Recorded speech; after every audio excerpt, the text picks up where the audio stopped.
जाना तयाशीच आटी असे रजा गाठी पुण्यराशी निर्बळा पाठवी बळे वाराणसी मेला आला त्याशी अर्धपुण्य. श्रीमंत श्री जगद्गुरु तुकोबारायाचा पाठ करण्याचा भंग आहे. या भंगामध्ये तुकाराम महाराज जगाचं वर्म सांगतात, मनुष्य देहाचा धर्म सांगतात आणि हरेक जीवाचं वेगळं वेगळं कर्म सांगतात. वर्म जरी समजलं तरी मरेपर्यंत दुःख होणार नाही. कर्म जरी समजलं आपलं काय आहे ते तरी आयुष्यभर शांती मिळेल. धर्म जरी समजला मनुष्य देहाचा तरी आयुष्यभर चिंतन करताना समाधान मिळेल. अशी ही जोड तुकोबाराने यामध्ये घातली. काय मोठे संशय आहे काय?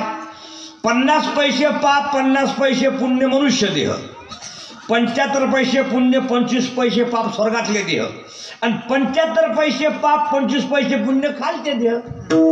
मग मनुष्य देह जर 50 पैसे पाप 50 पैसे पुण्याचा आहे, पाप पुण्य समासमी तै पाविजे कर्मभूमी. दात्रा काय म्हणतात? जेव्हा 50 पैसे पाप 50 पैसे समान झालं, पुण्य समान झालं म्हणजे मनुष्य देह मिळतो. मग 50 पैसे पाप आणि 50 पैसे पुण्य जर समान मिळते मग सारे माणसं सारखे का नाही? एक गरीब कशामुळे, एक श्रीमंत कशामुळे, एक अल्पायुष्य कशामुळे, एक बहुआयुष्य कशामुळे? याचं उत्तर समजलं नाही मला 25 वर्ष. बोला दाजीबा, समजलंच नाही मला. सारखं वाटायचं मला पाप पुण्य समासमी 50 पैसे पुण्य 50 पैसे पाप मनुष्य देह आहे, पण सारखे का नाही देह? समजलंच नाही. आता सापडलं कोरोनामध्ये. म्हणजे अभ्यास कोरोनामध्ये केला आम्ही, घराच्या बाहेर नाही पडलो. एवढा अभ्यास केला, एका अर्थाने 100 प्रमाण पाठ केले. रात्री 2 वाजता उठलो तरी प्रसना घाला तुळशीला प्रमाण पाठ करायचे. एका लाईननं सांगत तुम्हाला प्रमाणे. कसं काय? तसाच असं कसं तसंच थुकायला थुका आंबट चुका. हर एक गोष्ट निकाल आहे, हर एक गोष्टीला उत्तर आहे. उत्तर नाही तर बोलायचं नाही. मला काय वाटतं सारे देह सारखे पाहिजे. कशामुळे? 50 पैसे पाप 50 पैसे पुण्य आहे. तसं सारखे देह का नाही? मला वाटायचं. कसं वाटायचं मला? जसं सामुदायिक विवाहामध्ये सामुदायिक विवाह केले म्हणजे आमच्या गावात सामुदायिक विवाह केला 10 वर्षापूर्वी. तर 3,500 नवऱ्या 3,500 नवरदेव. साऱ्या नवऱ्यांच्या साड्या सारख्या, ब्लाऊज सारखे, बाशिंग सारखे.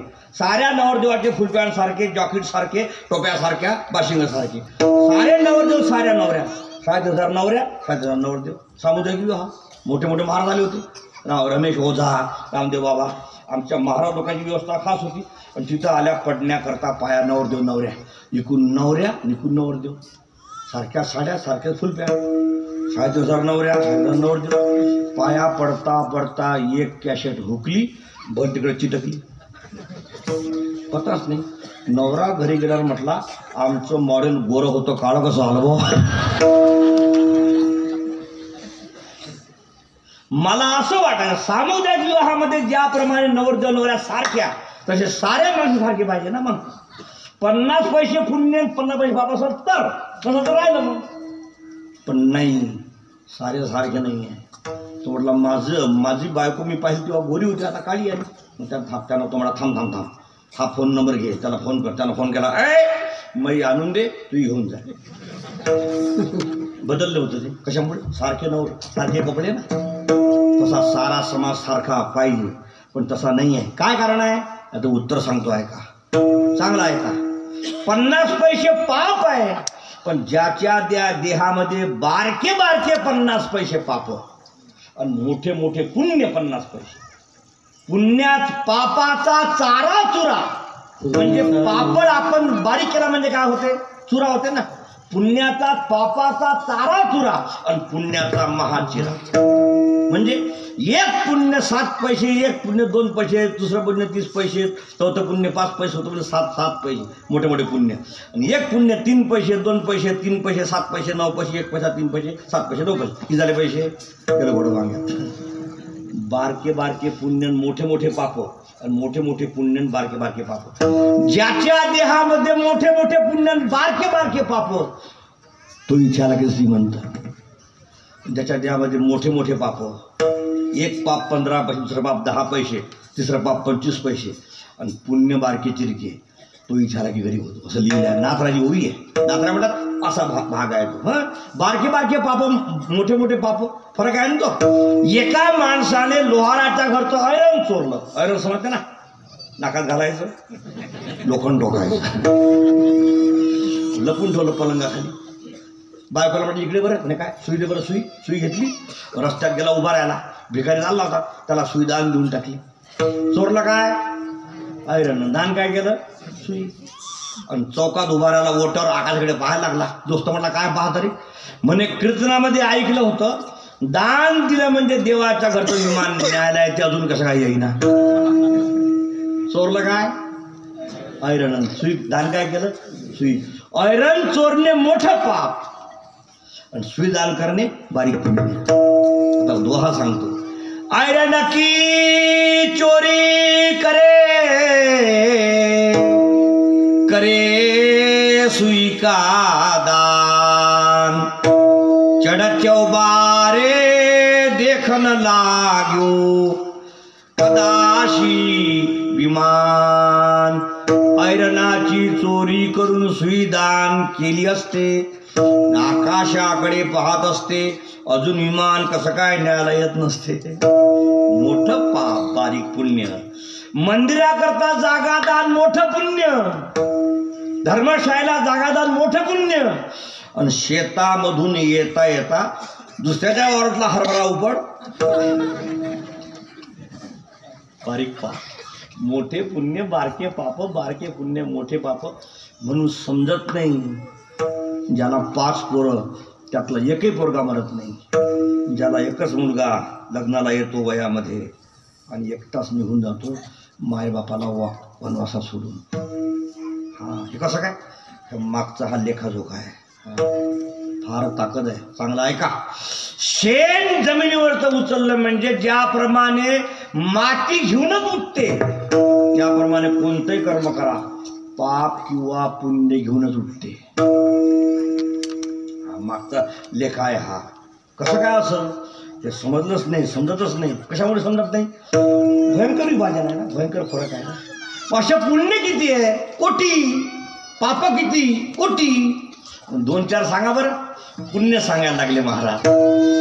बहुता सुकृते नरते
गावा.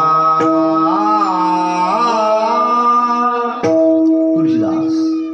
भयंकर मोठ्या पुण्याने मनुष्य देह मिळाला. पहिलं पुण्य मनुष्य देहाने. आता त्याचे धोके सांगतो. हा देह जर सोडला तर इतर देहाचं दुःख तुम्हाला माहित नाही, म्हणून तुम्ही परमार्थाविषयी अनभिज्ञ आहात. कुत्रा नावाचा प्राणी आहे. कुत्री पिलांना जन्म देते, शांत व्हा, चांगला आहे का, पोट रिकाम होते, शेजारी जाते तुकडा बेट टाकल म्हणून खायसाठी, बरं काय, घर मालकीन तुकडा टाकत नाही, तिच्या पाठीवर काठी मारते आणि कुत्री बाजूला निघून जाते, मालकीनकडे पाहते, सकाळी मुलं झाले, पोट मोकळं झालं, फार त्रास झाला भोगीचा, तुझ्याकडे आली होती, निदान भाकर द्यायची होती मान्य, पण काठी का मारली ग, तक्रार करू शकते का सांग? नाही. कसा देह आहे बा, कसा देह आहे, या देहातून आपण आलो आहे हजारो वेळा, का 3 गोष्टी अनादी आहेत ना, कोणत्या कोणत्या? जीव, देव आणि माया. आपण आत्ताच जन्म घेतला असं नाही, आपण कोटी वेळा मनुष्य झालो, कोटी वेळा राम पाहिला, कोटी वेळा कृष्ण पाहिला, फक्त इथं आल्यावर घाई केली नाही म्हणून मुक्कामावर पोहोचलो नाही, पुन्हा जन्मात आलो. म्हणून शास्त्रकार सांगतात आता घाई करा. वेद काय सांगतो? वेद म्हणतो आता एक छलांग अजून लाव, देहात आला ना या, आता एक छलांग मार, मुक्त होशील. पण या देहामध्ये असं मायाचं जाळ आहे का माणसाला छलांग लावायला वेळ नाही, परमार्थ करायला वेळ नाही, भजन करायला वेळ नाही. पुन्हा सांगू तुम्हाला, या देहामध्ये लग्न करण्याकरता परवानगीच नाही. हां, मग कशी परवानगी आहे? ज्याला काम आवरणं होत नाही त्याने श्रीरूपी किल्ल्यावरून कामाला प्रदान हरवायचं, लग्नाकरता प्रमाण नाही आहे. मग हे लग्नाची काय अवस्था आहे? जमतच नाही तर कर, असा मुद्दा आहे तो. का? या देहामध्ये फक्त भजन करण्याकरता या देहात याची व्यवस्था केली. प्रमाण सांगतो आता, तुकोबारा सांगतात, सहसा प्रपंची करुणे सौजन्य सेवावी अरण्य एकांतवास. जमे तोपर्यंत लग्न करायचं नाही, परमार्थ करायचा, एकांतात जायचं, भजन करायचं. का? जमेल तोपर्यंत. का? हा देह फार मिळाला. एवढं वाक्य लिहिलं फक्त का ज्याला काम आवरत नाही त्याने पत्नी करावी. त्याचं उत्तर असं आहे, ते वाक्य ऐकलं लोक निघाल लग्न करायला, जिंग जिंग जिंगाट, सारा समाज मागे लागला. मोजके 2-4 ब्रह्मचारी साधू निघाले, बाकी सारा समाज निघाला. असा हा महत्त्वाचा देह आहे. पुढे सांगतो ऐका, वाघ नावाचा प्राणी आहे. वाघ माणसाला खातो, पण जेव्हा भूक लागते तेव्हा त्याला सहन होत नाही 3 दिवसामध्ये, बरं काय. जेव्हा भूक सहन होत नाही तेव्हा वाघ आपली स्वतःची मांडी तोडून खातो. काय दुःख होतं अशा योन्यात बाकीच्या. ओळी सांगू, तोड तोडोनी खाती आपणिया. ते ज्ञानेश्वर महाराज स्वतःचं मांस तोडून खाताना काय त्रास होत झालो हो. हे देह आहे पुढे, मग म्हणून भजन करा. आता जागा रे भाईनो जागा, आता जागा रे भाईनो जागा, आता जागा रे भाईनो जागा, आता जागा रे भाईनो जागा, आता जागा रे भाईनो जागा, आता जागा रे भाईनो जागा, आता जागा रे भाईनो जागा, आता जागा रे भाईनो जागा. चरणी तुले पिना दोने भागा, पुराणी दरात झाले अभिभागा, चरणी तुले पिना दोने भागा, पुराणी दरात झाले अभिभागा.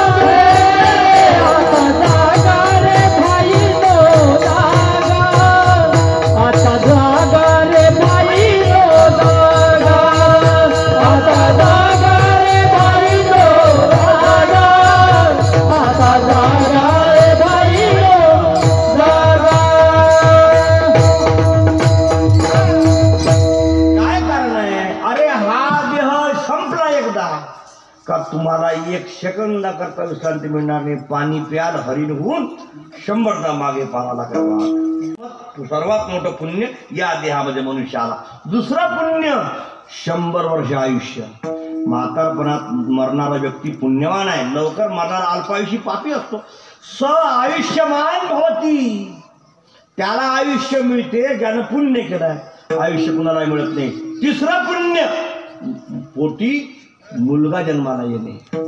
हा, संपत्तीचा मालक होणे वेगळं, मुलगा जन्माला येणे वेगळं. पोटी दशरथ राजा अयोध्येचा मालक होता पण मुलगा होता का नाही. मग मुलगा जन्माला येण्याकरता राजाने कोटी रुपये खर्च केले. पुत्र कामाशी यज्ञ करा मग राम जन्माला आले. मग एवढ्या पैशाने राम जन्माला आणला. राजा मेला कुणामुळे? रामामुळे. राम जर वनात गेले नसते तर राजा मेला नसता. मग रामासारखा मुलगा जर त्याच्या बापाला सुख देऊ शकला नाही तर आपला रमशान पक्या कवा द्यायचा? कुणामुळे गेला? राम राम कही राम कही राम राम कही राम तनु परी हरी राघव धूप गयो सुद्धा तुळशीदास. राम राम म्हटलं राजा चालला गेला. राम जर त्याच्या बापाला सुख देऊ शकला नाही जर म्हणजे काय देऊ शकला नाही. जन्माला मुलगा येण्याकरता कोटी रुपये खर्च केले. मालकी वेगळी अयोध्येची ते पुण्य वेगळं आणि मुलगा पोटी याचं पुण्य वेगळं. बंगल्याचं पुण्य वेगळं आणि मुलाचं पुण्य वेगळं. हा, कित्येक ठिकाणी राहायला घर नाही, झोपडपट्टीत राहतात लोक, पण लेकरच किती लेकर. 2-4 संडास मध्ये, 2-3 बाथरूम मध्ये, 2-4 पलंगाखाली, 2-3 नाली. लेकर काळे काळे किट, चड्डी नाही, बनेन नाही, कोरे खट, जर्मनचं ताट, 10-12 चुरमुरे, दिवसभर पर डर. लेकर राहायला घर नाही, लेकर. हा, तुझा झोपडपट्टी लेकर. किती लेकर. आणि मोठमोठ्या बंगल्याचे मालक कोकरू सुद्धा नाही लेकरू कुठला घाण. म्हणजे लेकर किती घे, घर मागायचं, बंगले किती माग, पोरग मागायचं. म्हणजे पोराचं पुण्यच वेगळं आहे. सपुत्रवान भवती, ज्याने हे पुण्य केलं त्याला मुलगा होतो, कुणाला मुलगा होत नसतो. हा, काही करा, किती करा. त्या चित्रकेतूने भागवतामध्ये कथा आहे बरं काय. किती बायका केल्या असं? 1 कोटी बायका, पण कुकुस्कू पोरगच नाही. मला माहिती 1 कोटी बायका, पोरगच नाही, कुकुस्कू. मग नारदाला भेटले, मला पोरग नाही. नारद म्हटलं नाही तर नाही, मला पोरग पाहिजे म्हणजे पाहिजे. अरे राहू दे, नाही तर नाही, पोरग पाहिजे. 1 कोटी बायका, लेकरूच नाही. मग नारद म्हटले पाहिजे काय? म्हणे हा. अरे बरं झालं पोरग नाही तर. म्हणे कसं काय? अरे ज्याला पोरग नाही त्याला एक चिंता, पोरग नाही. पण ज्याला पोरग आहे त्याला पोरगा मोठा झाला पाहिजे, शिकला पाहिजे, नोकरी लागली पाहिजे, सुनबाई आली पाहिजे, तिनं आपल्याला चपला मारल्या पाहिजे. नाही तर नाही, कोण नाही पाहिजे. अरे काय पोरग मागतं? ज्याला पोरग आहे त्याला विचार. कसं काय पाटील बरं आहे का? पण तो कशाला ऐकतो? त्याला ऐकलंच नाही. वारकरी ऐकत नाही तर याचा अंगारा खाय, त्याची माती खाय. गुजरातला जाय, त्या मधुरेचा शेंबूळ खाबेली काढायचा. वारकरी माणसं. महाराज सांगायचे, जर मुलगा दिला नाही तुला तर मरेपर्यंत भजन करण्याकरता, मरता इस्टेट मंदिराला दान देऊन देण्याकरता तुला जन्माला घातलं. शांत राहा. ज्याला मुलगा नाही त्याने आयुष्यभर भजन करायचं, मरता इस्टेट मंदिराला दान देऊन टाकायची, मरून जायचं. मंदिराला द्यावीने वाटली तर मायना नका करू. पण मुलगा मागितला, एकाच बाईला मुलगा झाला आणि मग सवतीला मस्तर चढला, सवतीने त्याला विष पाजलं. मग राजा पागल झाला. नारद आले, तुला म्हटलं नको पाहिजे, नको मुलगा पाहिजे तुला. नाही म्हणे पाहिजे होता. मेला, याला जिवंत करा. करू काय? म्हणे हा. अरे राहू दे रे. पण नाही, करा जिवंत. नारदाने मुलात प्रवेश केला. भागवतामधली कथा मी सांगतो, पण जास्त बोलायचं नाही. कसं काय? तसं मला माहित. प्रमाणाशिवाय बोलत नाही, बोलत कीर्तन करणार हा कसं काय तुकोबार आहे म्हटलं. नारद म्हटलं पाहिजे का म्हणे. हा नारद गेले त्या मुला आणि बोल म्हणे त्यासोबत. तो मुलगा बोलायला लागला मेलेला. अरे नालायका, तू आम्हाला परेशान केलं म्हणून तो बदला काढण्याकरता तो या पोटी आलो. आता तुला अर्ध्या वयात मी मरून चाललो, तुला भयंकर दुःख देण्याकरता आलो. मुलगा बोलला. नारद म्हटलं जिवंत ठेवू काय. नको नको नको नको नको नको नको नको. असं आहे तो. चांगला आहे का. देवाची जी मर्जी आहे ती मर्जी एकदम योग्य आहे. देवाच्या कायद्यामध्ये गडबड करत जाऊ नका अजिबात नाही. त्याला म्हणतच जाऊ नका माझा. हा ज्या दिवशी म्हणाल त्या दिवशी भक्ती संपली. तथा पाहतो पुण्याला. पुढे सांगतो ऐका. लेकरावर बुवा लेकरवाले थोडं मागे बसलं पाहिजे. विठ्ठल विठ्ठल